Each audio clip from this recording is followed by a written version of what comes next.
How we doing tonight, guys? My name's Adam Byrne. I'm the recruiting coordinator nationwide for Jenkins Elite, and right now we're about to talk to our sophomores of class of 2025 about the ins and outs of kind of the basics of recruiting.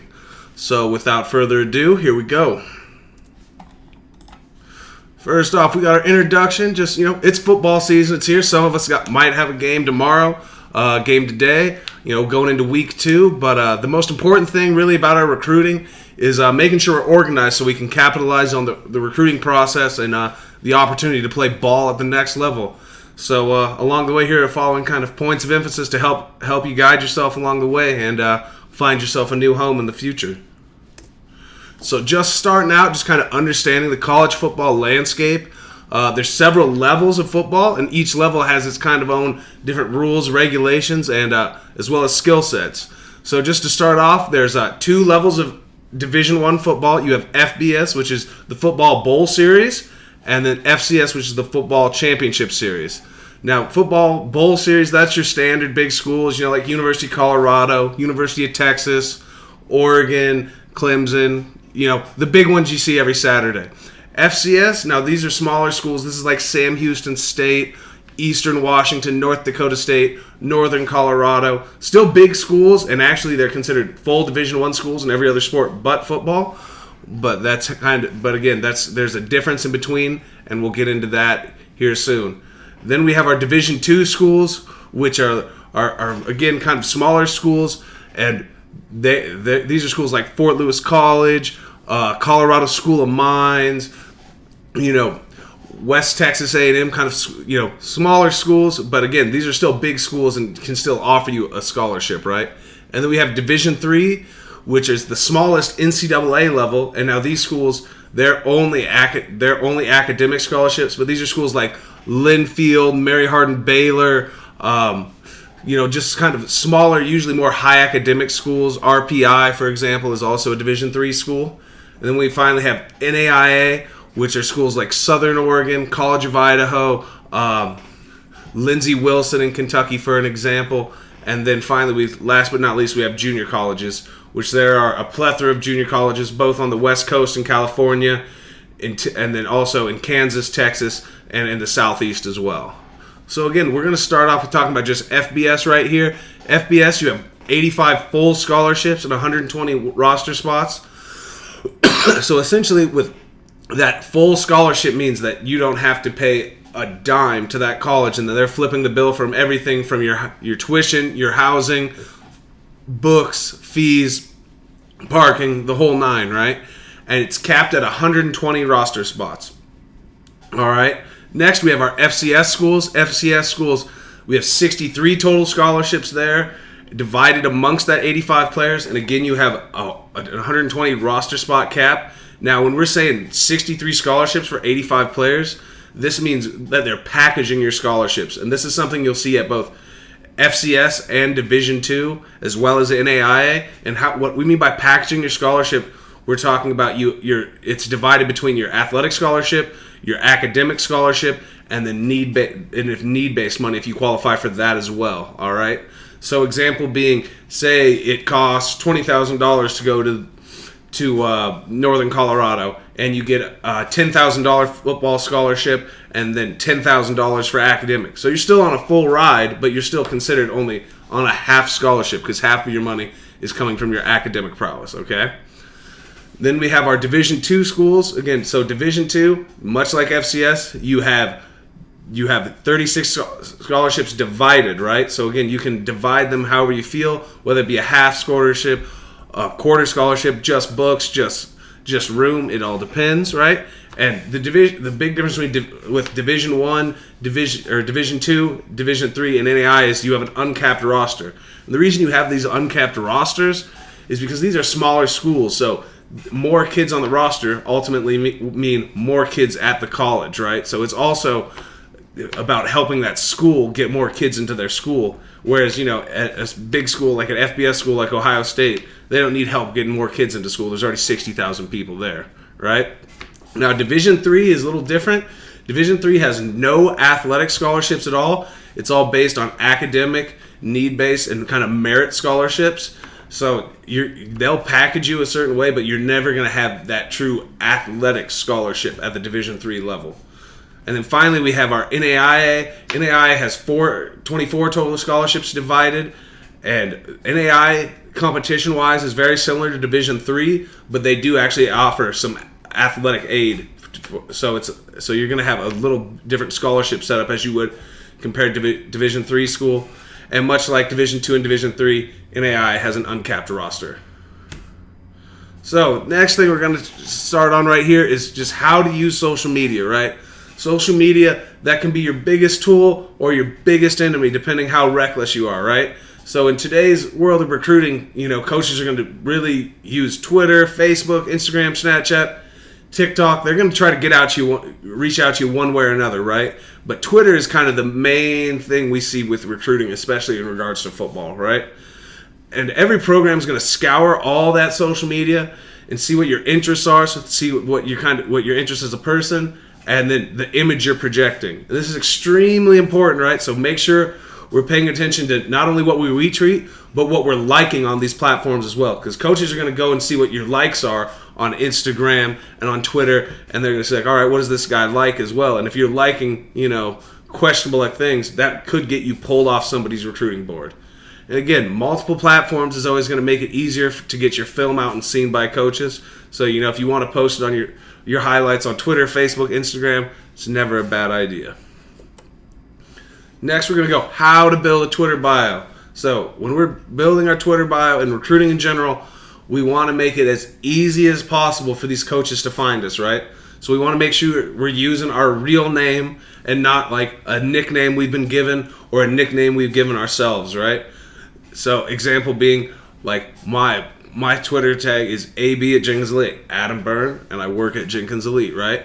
Next, we want to go class year. And this class year is very important that when we're putting that on there, because different class years have different recruiting rules. So example, a big difference between your sophomore and your junior year is in most cases, your sophomore year, you can't get reached out to by Division I schools, but your junior year, in fact, literally tomorrow, September 1st, is when juniors can start getting DM'd by college coaches. So again, having that class year is very important.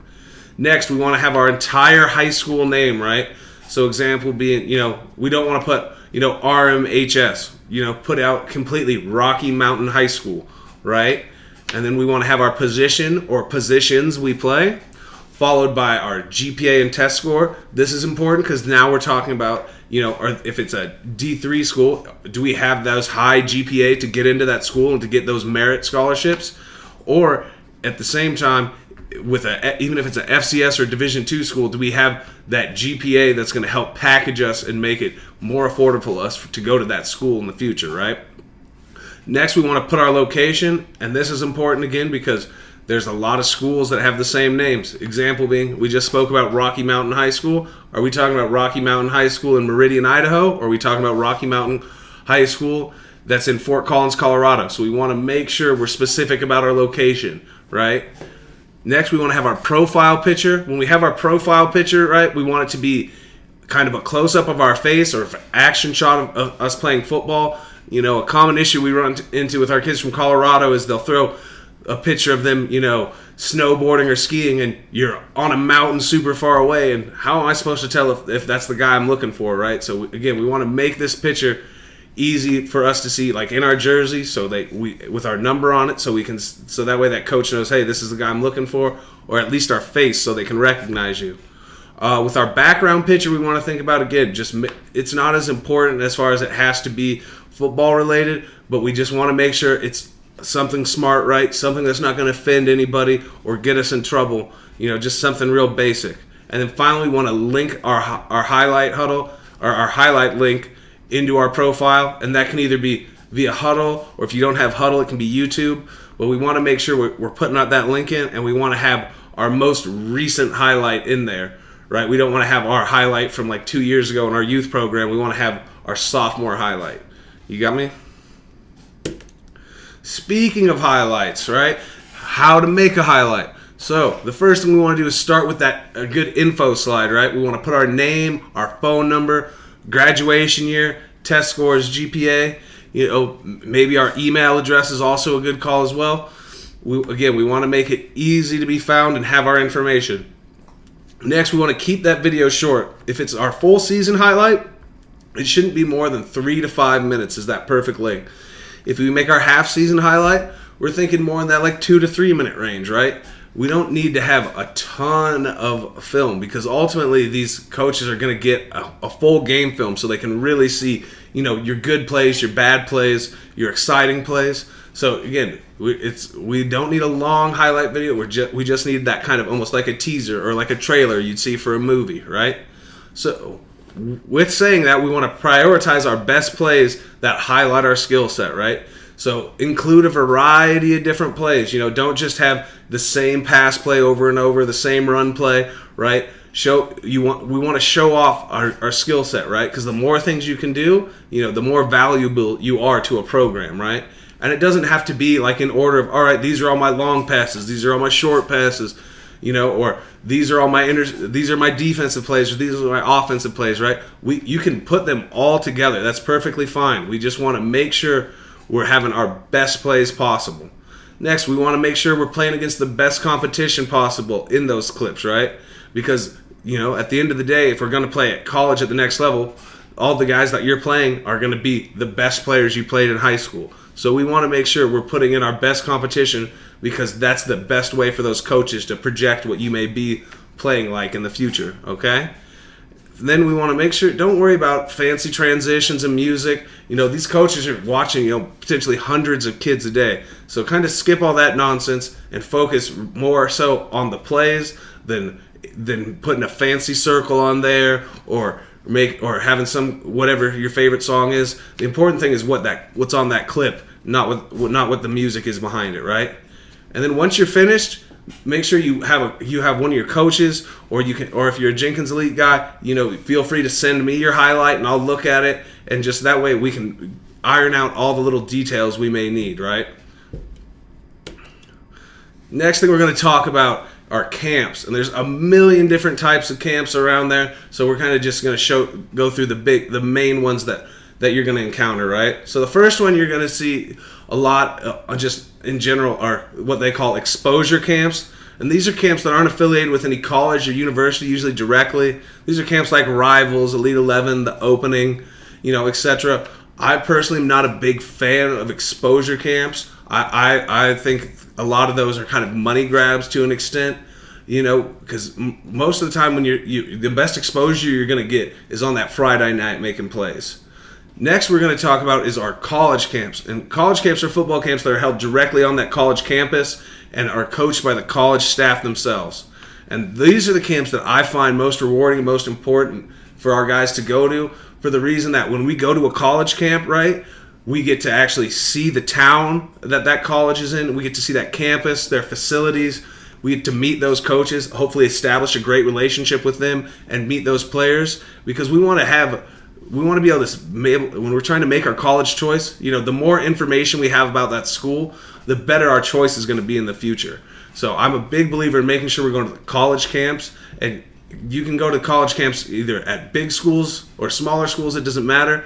But I think that's far and away the best way to get noticed by schools is going to their actual camp, because then it also proves us, hey, I'm interested in this school, otherwise I wouldn't be at this camp. All right. Next, we have mega camps, which you'll see are multiple colleges kind of coming together at one central location. There's a few huge ones in Dallas and in Indianapolis. I'm kind of a fan of going to about one or two of these a year. Not necessarily this being the highlight of our camp season, but it's nice to go to one because you're going to have so many schools from so many different levels being able to look at you. And a lot of times these mega camps are earlier in the summer, so then if a coach does like you at that camp, they can come up and talk to you and invite you to their personal camp at their own college. After that, we have combines, which we all kind of know what combines are. It's just the same as the NFL does every spring, right? And it's really just taking all your measurables, your height, weight, speed, and it's more so testing your athleticism than your football ability. Then we have showcases, which are kind of like combines. They're going to do the same measurements things, but then they'll throw you through a few position-specific drills and competitions as well. Showcases aren't bad, but I prefer them to combines. But again, I think sometimes a lot of kids get too wrapped up in going to showcases and worrying about those when I would worry about more going to the college camps or even a mega camp themselves. And then finally we have skills camp, kind of like our very own Jenkins Elite camps, which really focuses more on building skills and technique, which I think is really important for our younger guys and kind of like sophomores when we're trying to get better at our craft, right? And our camps as well, we'll have specific positions, specific drills and competitions as well. So when at the end of the day, I think college camps are far and away the best one to go to, then followed by like mega camps and skill camps, ideally. All right, so sophomore year, the things we're really highlighting and want to focus on is we want to meet with our high school counselor. Meeting with that high school counselor is important because next to your high school football coach, that high school counselor is going to be the one that is, whether you realize it or not, is going to be the most involved in your recruiting process. Because one thing they're going to do is help you get that NCAA approved schedule, which we'll go over here soon in one of the following slides. And then also, they're the ones that when a different college is recruiting you and they request your transcript, that high school counselor is the one that's sending that transcript to them, right? After we meet with our counselor and get that schedule, we want to fill out our SMART goals sheet, which can be found in our Jenkins Elite recruiting guide. And again, having goals and obtainable goals are very important. You don't want to be a ship without a compass, okay? After that, we want to talk to our high school coach about playing in college, especially at a young age. That's important because a lot of times, you have some of us come from some bigger schools where you can get lost in the shuffle, or some of us come from smaller schools where we might not have, a college athlete come through our school regularly. So it's important to tell our high school coach that this is something I'm interested in doing, so then he can help you out as far as getting connected with these schools. And when there's a college coach comes to visit your school, that he makes sure that you get a chance to sit down with them, right? Next, we want to create our NCAA certification account, which we'll also go over in one of the following slides. That certification account is going to help us. Ultimately, we need to have that filled out, so then that way we can go on our visits when we're an upperclassman, and also sign with our college on signing day. Next, we want to register for that PSAT, and just so we kind of have a general idea of what we need to work on academically. That PSAT, taking your test, whether it be an SAT or ACT, is very helpful when it comes to getting into schools. I mean, I know recently schools have kind of gone to a more test optional option as far as when you're applying to schools, but having an SAT score a lot of times will help you with a sliding scale. And if you have the higher your test score is, the lower your GPA can be. All right. Then we want to build our highlight film, and we'll go over in this next slide on how we want that highlight film to look. And then we're going to make our summer recruiting plan, which again is talking about what camps we plan on going to and what our high school's summer workout schedule is, and kind of meshing those together. That way we can be organized and we can make sure we're going to the camps we would like to go to and not missing those opportunities. And we also want to update our athletic resume, which can also be found in our Jenkins Elite recruiting guide. And that athletic resume is something that we can send out to coaches when we want to email them, and kind of that way they get a snapshot of what we look like as an athlete. And that again can be found in the guide. So college visits, right? There's several different types of visits you're going to take. Really, most of the time with sophomore year, we're not going to see too many official visits necessarily, but this is kind of a lot of times where you'll see unofficial visits, which are self-paid and unlimited, and there's no timetable. So this is any time you want to go to a game or check out a campus. You can do that whenever you'd like, and it doesn't matter what age range you are, right? So really, if that's kind of the first time we're going to really be seeing schools, we'll be on those unofficials. Well, next we're going to have that official visit, and with that official visit, these can be taken once we're juniors, right? And those official visits, you can only take 5 of them at the Division I level, and they usually last about 2 years. And again, as you can see, you can start taking those April of your junior year. Now this can happen at our unofficial visit as well, but this is standard for our official visit. Is you're going to be introduced to the staff, you're going to take a tour of the campus, the facilities. You might sit down with an academic advisor, watch a game. If it's during the fall, it would be watching a football game. If it's a different time of the year, it may be a basketball game. You'll also get to meet some potentially of your future teammates, and then ultimately sit down with the head coach, right? So, and on any of these visits, whether it be official or unofficial, don't be afraid to ask important questions to coaches and players, right?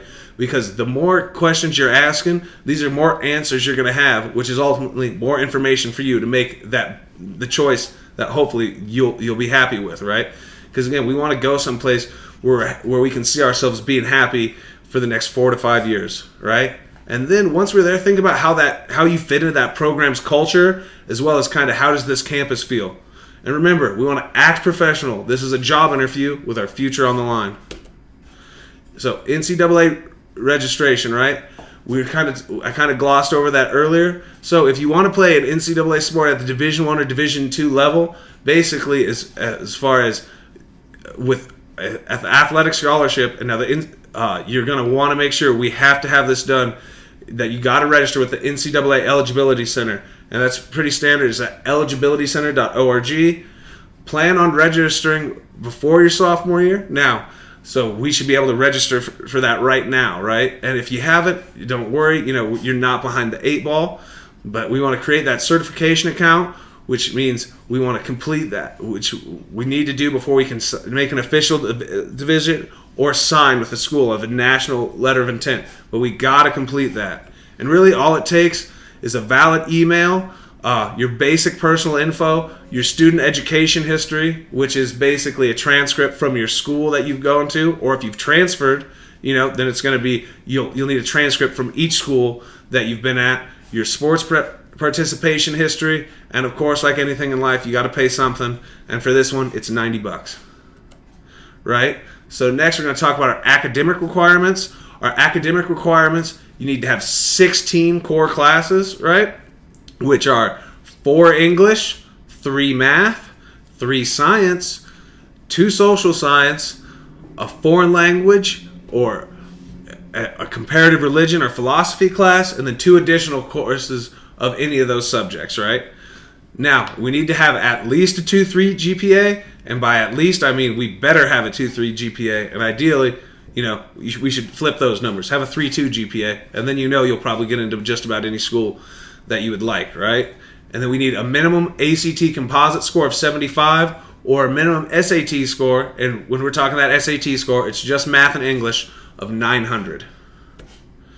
And now we're going to talk about kind of those sliding scales, right? Now with those sliding scales, the way this kind of works out is the higher your GPA, the lower your test score has to be, or the higher your test score, the lower your GPA can be, right? So we kind of are finding that happy medium, because everyone demonstrates their knowledge differently. Some of us are test guys, some of us are more just doing schoolwork, right? But everyone's different, so the sliding scales allows us to kind of figure out what way is best for you and which way is the best way for you to demonstrate your intelligence. Recruiting periods, right? So recruiting periods, there's 4 different types of recruiting periods, right? We have dead, which is fairly self-explanatory. You can't have any in-person contact whatsoever with coaches, and coaches can't have any contact with you or your folks, okay? Next, we have a quiet period. That quiet period, coaches can only have in-person contact with you on their college campus. Then we have our evaluation period, which coaches can watch athletes compete in person or visit their school, but coaches can't communicate with you off campus, and that means either on their campus or your campus, right? And then finally, we have a contact period, which is all communication between coaches and athletes are permissible. All right, here we go. Recruiting calendars. So with these recruiting calendars, we're going to take you through kind of those 4 different periods and how they look at both the FBS, FCS, and Division II level. So FBS is kind of our most complicated calendar. So right now it's August 31st, which means it's the last day of the dead period. And then starting tomorrow through November 26th is our evaluation period. So this is when you can see coaches that are going to be on your campus, right? So you'll be able to. That's when you'll kind of see them at games during the course of your season, and you can kind of stop and talk to them, and they'll be able to evaluate you. Now November 27th through December 17th, That's a full-on contact period where you can talk to a coach and they can talk to you in any way, shape, or form. Then we have a single-day quiet period on December 18th, followed by December 19th through January 12th. Basically, Christmas break is a dead period. Give you a break from recruiting, and same with those college coaches. Spend some time with your family and loved ones. Then we're in January 13th through the 28th. We're right back with a contact period again. This is a lot of times when you're older where you're going to see a lot of recruiting weekends from different schools like that. And then we have a single-day quiet period on January 29th. And then we have another dead period for about a month from January 30th to February 28th. And then we have a quiet period over the course of 6 weeks from March 1st to April 14th. That's kind of out usually around the time where most colleges have their spring ball practices, right? And then we have our spring evaluation period, which is really a big thing for us as sophomores, because this will be going into our junior year, and that's that 6-week period from April 15th to May 31st. And then we have a quiet period again, June 1st to the 26th. And now this is an area, this little part of June is where the lion's share of most college football camps are going to be, is in these kind of 26 days right in here. And then we have our dead period from June 27th to July 24th.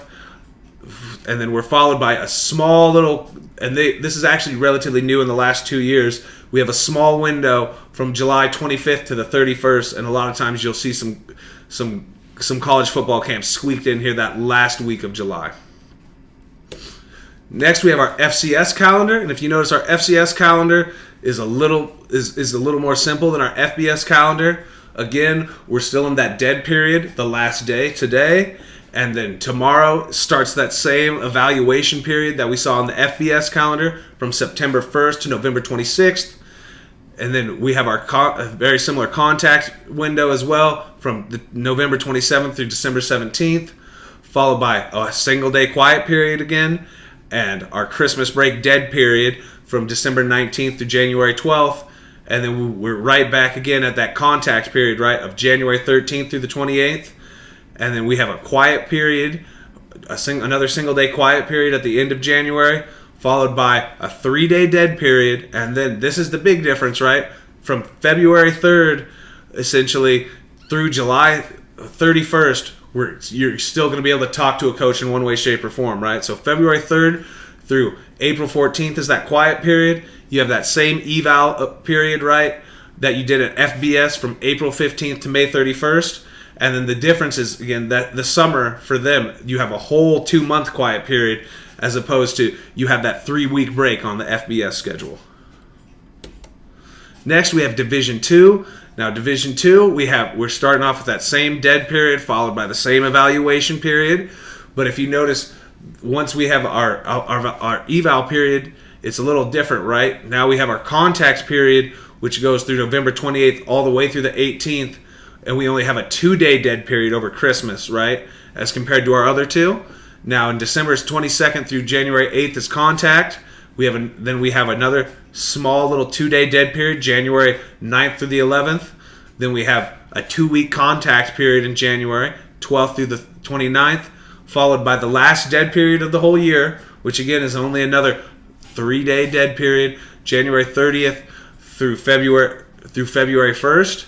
And then again, we have our contact period, right, which is February 1st through March 6th. And then we have another quiet period, March 7th through April 14th. We have that same spring eval period that we did at FBS and FCS with April 15th to May 31st. And much like FCS, we have our June and July is a full quiet period. Next, we're going to talk about contact calendars. This is very important for us as sophomores to pay attention to, because this is kind of the different type of ways a coach can contact you and at when and what time that's permissible to do. So at the Division I level, right, we can start getting recruiting materials, electronic correspondence, so like letters, social media messages, texts, right? You can get camp brochures and questionnaires and what they consider non-recruiting publications at any time. But a coach can begin to send you actual recruiting materials and start DMing you September 1st of your junior year. So essentially, a year from tomorrow is when you can actually really get reached out by a DM, by a coach, okay? Now, phone calls from a coach, you can start getting a call. You or your family can start getting a call a little earlier, and that's July 1st after your sophomore year. So basically, once you're done with your sophomore year, and you kind of go through those camps in June when you're a rising junior, then that's when you can start getting reached out by your college coaches, right?